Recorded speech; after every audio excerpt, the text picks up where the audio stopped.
My name is Harry, and I'm from London. Meghan Markle here.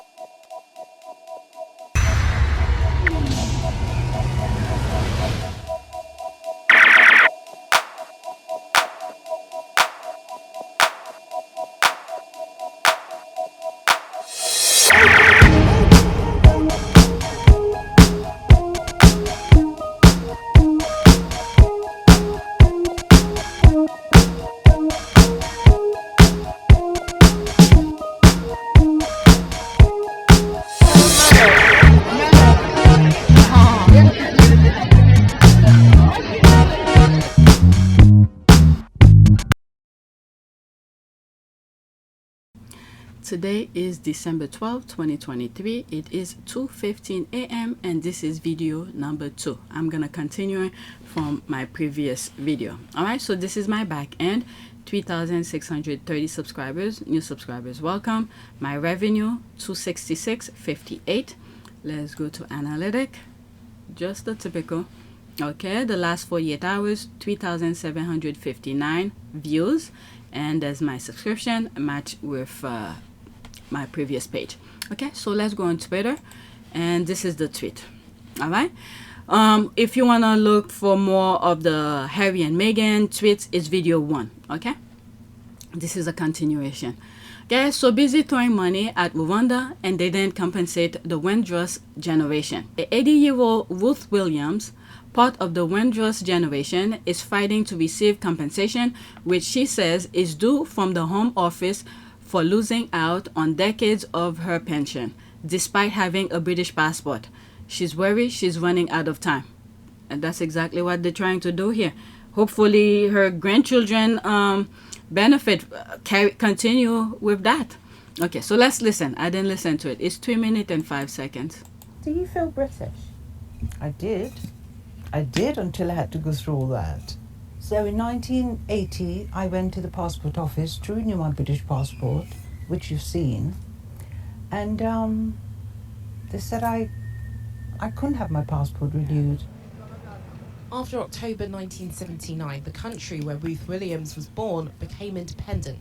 She says passport office officials told her at the time that she'd have to go to the St. Vincent and Grenadines embassy to get new travel documents, a request that she didn't feel comfortable with. And I remember my dad, he got me a British passport. They got it all sorted out.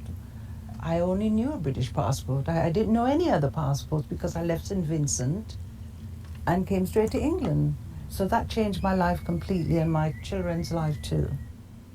This was the start of her immigration problems. They affected her family and her life was turned upside down. The Home Office, in response to your claims for compensation, have claimed that you left England voluntarily to go to St. Vincent to look after a relative. So therefore, in their eyes, they don't see them having to pay you compensation. That's a complete lie. Wow. That's a complete lie. I travel. I always come back because this is my home. It has been since I was like 15 years old. This is all I know. Eventually, she made her way back to the UK, returning in 1999 and was given citizenship in 2016. But Ruth Williams says she's speaking out about her case now for the first time because she's worried that her Windrush compensation claim is taking too long. She's nervous about leaving it to her son to sort out because his immigration status is still unresolved. Wow. If he did put in a claim, it would be called an estate one. We put in a Freedom of Information request to the Home Office asking what happens to claims once a person dies. Only 8% of estate claims get compensation. And the Home Office is aware of 44 people who have died waiting for an offer. Wow. When asked specifically about Ruth Williams, the Home Office said they didn't comment on individual cases, but after we told them the details, they said to her they're looking into a new decision. In a statement, they said the whole government remains absolutely committed to righting the wrongs of the Windrush scandal. Yeah, right. Already, we have paid more than £71 million in compensation to those affected, and we continue to make improvements so people receive the maximum award. For Miss Williams, this is a waiting game she no longer wants to play. and the only fair outcome in her eyes is the compensation she believes she deserves. Wow. Okay, so I just wanted to share this with you if you guys are not aware of it. Okay, shameful in every way. That should tell you all you need to know about the government disdain for black people. Seems the brown-nosed ones get a free pass, each to their own then. Next time the motherland calls, tell them we get off. Okay, so there's all of that. What is it? What's that prime minister who already got his compensation? Regarding the slavery thing, I forgot his name. I have the screenshot somewhere. Just look at the screen of who I'm talking about. Next tweet. Charles and Camilla will go straight to hell, but their son William Parker Bowles will make 1 minute stop in heaven. I was dying laughing when I saw this, but let me start all over. Charles and Camilla will go straight to hell, but their son William Parker Bowles will make 1 minute stop in heaven for Diana to slap him in front of Jesus. Then Queen Elizabeth gonna push him in the fire of hell. Oh my God. Okay, so this is a repost of Hello Canada. The decision to take away Prince Harry and Meghan's royal protection went against Queen Elizabeth's wishes. Alright, so there's that. Okay, I like your speeches. Much clearer version. The decision to take away Prince Harry, Princess Meghan's, and their baby's royal protection went against the monarch, CEO, COE, grandma, and great-grandma's explicit wishes. Why? No doubt, the Queen will be extremely disappointed, and since both Charles and William have spent a lifetime trying to impress her, you'd think they would have thought this too. Oh, were they? Were they trying to impress her? Okay, but Betty is as Betty does. I don't think the Queen ever played the petty game. Equal respect. Okay, Korea. Queenie all the way in hell. She'll be waiting for him down there after Diana is finished with him up there. I know, that's kind of funny. There's the laugh. I'm rolling on the floor. Let's go to the next tweet. And this is Abolish the Monarchy. The next tweet, it's about bloody time, Abolish the Monarchy. The good news is that people are losing interest in the royals and support for monarchy is as low as 52%. Meanwhile, the Republican movement is growing. Okay, so there's that here. Oh, what is that? Okay, let me read some more. Let me finish with the tweet that I share. Oh, I was seeing the video of this. I didn't bookmark it, but I saw the video of this. So, okay, where's William? Homeless man, 25, whose sleeping bag was soaked with water and bleach by McDonald's guard, revealed he will be spending Christmas on the street. Alright, so there's that. William has already done one engagement for the homeless for this year. I don't think he wants to be bothered with another. I swear, it's not funny, but the way he put it. Yeah, I saw the video of that. That's really messed up. Alright, so this is completely different. I saw the video while I'm doing this. Let's listen to it. Okay, thank you, Afua, for always speaking the truth about the UK racist royal family. 17 hours ago. Alright, so they posted this. Let's listen. It's 1 minute and 41 seconds. I want to read something else from your op-ed. You said, quote, her treatment has proved what many of us have always known, no matter how beautiful you are, whom you marry, what palaces you occupy, charities you support, how faithful you are, how much money you accumulate, or what good deeds you perform in this society, racism will still follow you. I didn't know that was Anderson Cooper. That's Anderson Cooper. Oh, that was back in 2020, January 11, 2020. So let's finish listening to it. I'm sorry I interrupt, but let's continue. I found that such a sad, just such a sad sentence. It's such a depressing reality. Well, it is painful, and it really reflects the fact that in Britain we have a class system, which is very important in distributing opportunity and wealth, and it's important to say that. But I think because of our class system, many British people feel that race just isn't a factor here. There is this really popular myth that makes people feel comfortable in a denial that really, as long as you accumulate privilege or opportunity, if you manage to get a good education or a good income, then you have absolutely no entitlement to critique racism. And the point I'm making here is that it doesn't matter how much you do what society asks of you, you will always be othered. and you will always be racialized until we deal with our very strong historic problems of racism. And ironically, for someone in Meghan Markle's position, the royal family occupies a very complicated position at the apex of that history. It really is ground zero for Britain's troubled history of colonialism and race. And that's another reason why I was always concerned about Meghan Markle's well-being, really, entering this really complicated, archaic institution, even by British standards, one which has never really grappled with or tried to unpick its history of standing for white supremacy and colonialism. She's spot on. This woman existed, all the alarm bells rang at Buckingham Palace, and I could almost hear them saying, pull the shutters down. It's an invasion. She's mixed race, she's American, she's a divorcee, actress. Those are 4 ticks.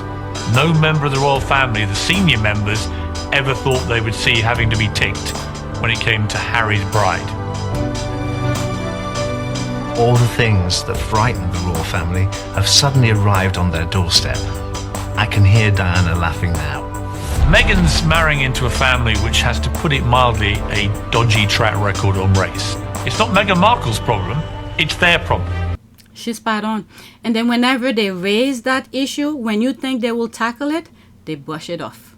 It's like there's something in their brain, a little part of their brain, when it's time to tackle serious issues, especially the racism. This piece in their brain is gone. It no longer exists. Why? Because this racism worked for them.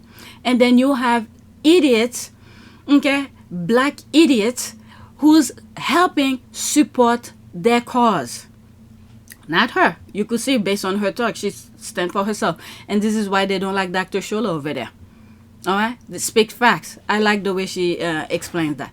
Okay? So that was old, but he retweeted again like 17 hours ago. And I thought that was recent, but it was the original tweet is back in 2020.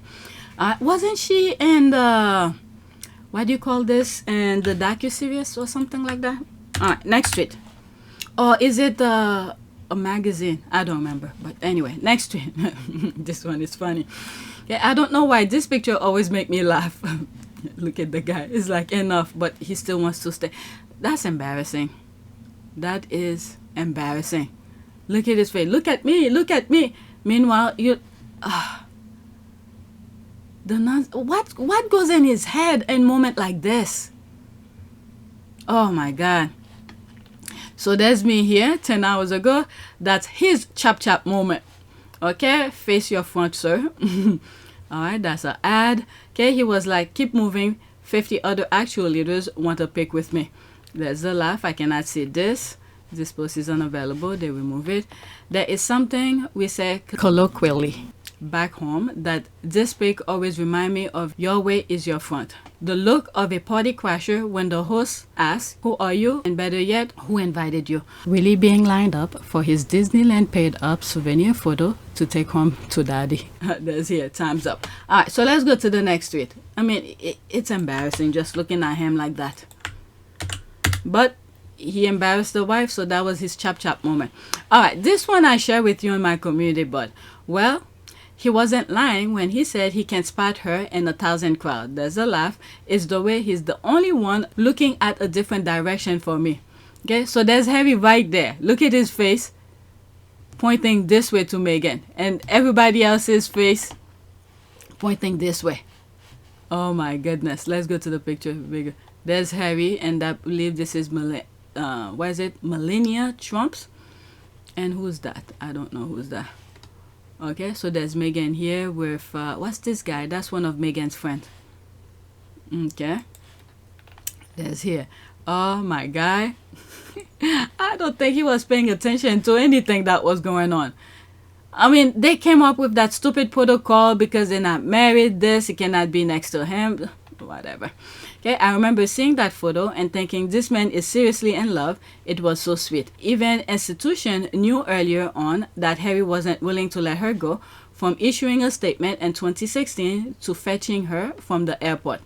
Okay, what is it? And was it in Spare where Harry, one of the thing many of us take for granted, he wanted to do that. You know, go pick up his girlfriend at the airport, you know, go hug and put a sign and all of the. He wanted to do that. Those simple things. But because of his position and people will crowd him and prevent him from, showing his emotion and all of that, and, he had to send his driver to go get whoever he was picking up. Okay, I don't know if it was Meghan or was it one previous girlfriend. I don't know. Okay, what's wrong with the Derangers? They're obviously in a assigned seat and still beautiful. I think they assume it's a recent photo, so they surely would have continued to spread their divorce rumor. Oh, that was what? I think, was it in Canada and Victus or something? When was that? Yeah. Okay, this one is my favorite photo. Mine too. Look here. Okay, that's in French. Okay, so there's the Prime Minister. Is that the wife that he now divorced to? Look at him. Meghan rocked his world to the core, but he told us in spirit that just by watching her video with dog ears made him sit straighter. And he had to force himself to put the phone down. If you look back on PYTE, before Spare and docuseries came, and I was talking how probably when they first met and him going on IG looking at her pictures and all of that, I don't know why I was saying all of this. And when the video came out, I was like, oh my God, I was spot on. But anyway, next tweet. I'm almost done. Nick CODY reverberating what the majority of Australians are thinking, screaming. There's a thumbs up. The royal family have chosen their annual Christmas card photo, and Nick CODY has some thoughts. Okay, it's 1 minute and 21 seconds, and there's the laugh. And right after this one, I'm going to go to the next tweet. There's no more comment. These are something else. All right, let's listen. Need a moment here because I actually have some huge news from the weekend. Yes, the rumours are true. King Charles and Queen Camilla released their official Christmas card. And wow, here it is. I just want to say what everyone in Australia is thinking right now. Thank you. Thanks very much, guys. It's a wonderful festive treat that absolutely nobody asked for. And yet, you delivered. You two look exactly like a randy couple approaching me at a laneway bar at 3 a.m. About to say you've been watching me all night and you really dig my vibe. Oh my God. And I love the brazenness of the card statement too. Sure, people in the UK and here in Australia are struggling to pay bills and put food on the table this Chrissy. They're doing it tough. But despite all that external noise and the fact you gave yourself a massive 45% pay rise this year, you still found the courage to pose for this picture while wearing a $9.5 billion hat. Your family jewels must be epically large, mate. Respect. So as a small gesture, I have made this Christmas card for you, and I hope you enjoy it. Like you, I also shot it in May while sitting in my personal throne room. To Charles and Camilla, from me, Nick, the colony's other privileged inbred. Merry Christmas. Oh my God. All right, let's go to the last tweet. Oh my God. Next one. SHEESH. All right, so this has nothing to do with any royals or nothing. It's just a message, okay? And then after this, I'll do a prayer. We need to be reinforcing the same stuff that teachers teach in class at home. I need y'all to get how serious the situation is. Today I have a test. I have students who don't want to show up for the test because they cannot read on grade level and they know the test is going to be hard. Because tests are hard and they can't read on grade level, they're going to engage in problem behaviors. Do you know there's a strong correlation between the level of literacy a person has and behavior problems that they have? Do you know that when I first got into my education class, one of the first things they said that prisons will determine how many beds they need based on third grade reading scores. Because there's a strong correlation between reading scores, math scores, and behavior problems. I want you to imagine you're a kid and your teacher asks you to read and you're nervous because you know you can't read and people are gonna make fun of you. So you do one of two things. Either you make yourself a joke and you start disrupting the class in the hopes that you either get kicked out or you can avoid that situation altogether, or you do something aggressive and get kicked out of class, task avoidance, something like that. Your parents get called, you go home, you get scolded, you get your butt whooped, but you're still not learning, you're not growing, you're not doing anything. All because of something that can be easily avoided by working with your children at home to supplement what they're learning in school. Because 50 minutes is not enough time to teach your child a lot of stuff. It has to be reinforced. And this is not just because of COVID. This is not just because kids were out of school for a long time. That is a huge contributing factor to it. But it's also because they're in environments where education and literacy are not emphasized, or it's not modeled. And we have to model it in order to see these children succeed. They're not going to succeed the way we want them to if we're not putting them in an environment or a position in which they can do it. Sending them to school every day, telling them not to get in trouble when they're getting in trouble for the thing that they're afraid of. I got a student, whenever the student has to work, he does not like doing it, and he gets frustrated, and then he gets mad, and then he starts to lash out, and I can't work with him past that point because he does not read on grade level, and I can't give him grade level work because he's so far on the grade level. Wow. Hear me when I say, if you are a parent, you have a child in a public school or in a school in general, you have to supplement their education by working with them at home. Please, we are in a crisis mode in American schools. And if you don't want your child to grow up to be whatever, work with your child now. Invest in your child now. Yes, you are stressed. Yes, you are tired. Yes, you are working 2 and 3 jobs to survive and put food on the table. We get it. But if you want your child to do the same thing, keep doing the same thing. If you want your child to do different, you have to do different. We have to be a team. Teachers and educators and parents have to be a team. We have to work together. Otherwise, we're going to fail. Okay, so that's it. I'm not even gonna go in the comment. Let's do a prayer. Let's say for prosperity. Prayer for prosperity. Okay, prayer for God's favor and blessing. Heavenly Father, I humbly ask for your favor and blessings in my pursuit of success and prosperity. Pour out your grace upon me and open doors of opportunity. Grant me success in my endeavors and bless the work of my hands. May our favor go before me and lead me toward abundance. All right, so that's it. Please take a moment to subscribe, like, and share. If you want to support this channel, there's a PayPal link and a Cash App link in the description. You could donate. Those who have donated, thank you. All right, so that is it. And don't forget to check part 1, video 1 of today's recording. All right, so that's it.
It is a great privilege to be with all of you today.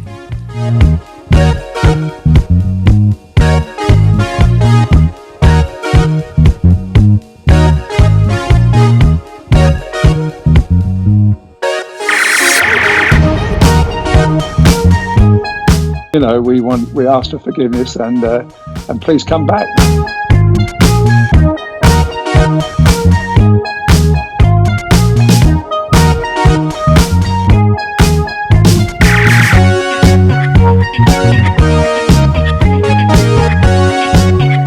As you saw me find the love and happiness that I'd hoped for all my life.